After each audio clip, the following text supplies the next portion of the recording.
Today we're going to take you through a chicken curry. This one is a garam masala based.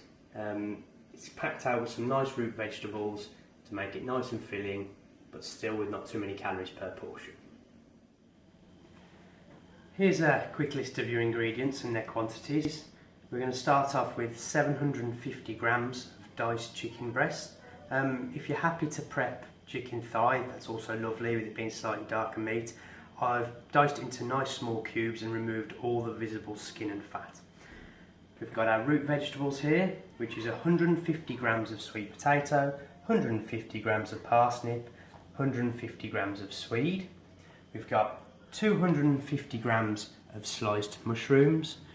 We're then going to use, into this bowl here, we're having 3 teaspoons of lazy garlic, 2 teaspoons of cumin, 1 teaspoon of ground coriander, 1 teaspoon of turmeric, 2 teaspoons of garam masala, half a teaspoon of curry powder.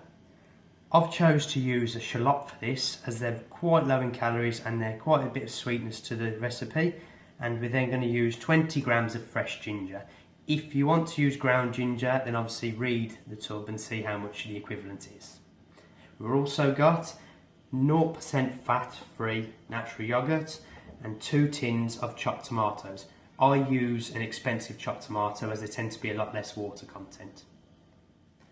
I've taken 150 grams of my shallots, my garlic, ginger and spices, and I've finely blitzed them. If you don't have a hand blender or a stick blender to finely blitz them, then just nicely finely chop your garlic and ginger and add your spices. I'm now going to take half of this mix and add it to my chicken.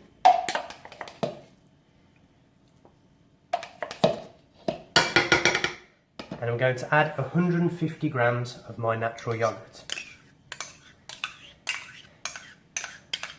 All I'll do then is I'll mix that up all nice so all the chicken's completely covered. If you actually have a bit of time on your hands, you can do this in advance and let your chicken marinate. That'll put extra flavour into your chicken. The first thing I'm going to do is I've placed my diced veg into a pan and I'm just simmering that off. I've chopped mine nice and small just to bulk it out rather than to actually have strong flavours in there.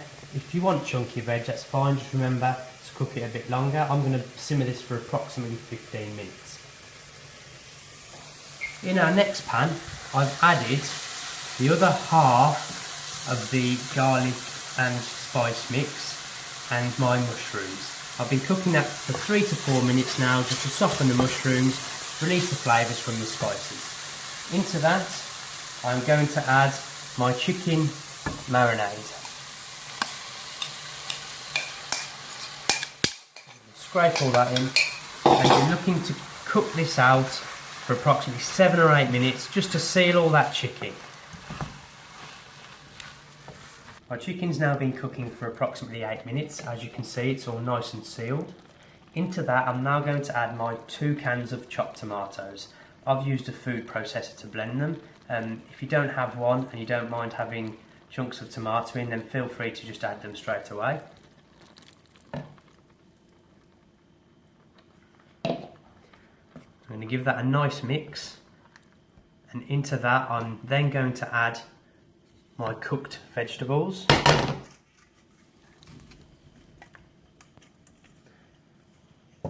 I'll give that all a stir and cook it for approximately another 15 to 20 minutes just to reduce the water content and strengthen the flavour.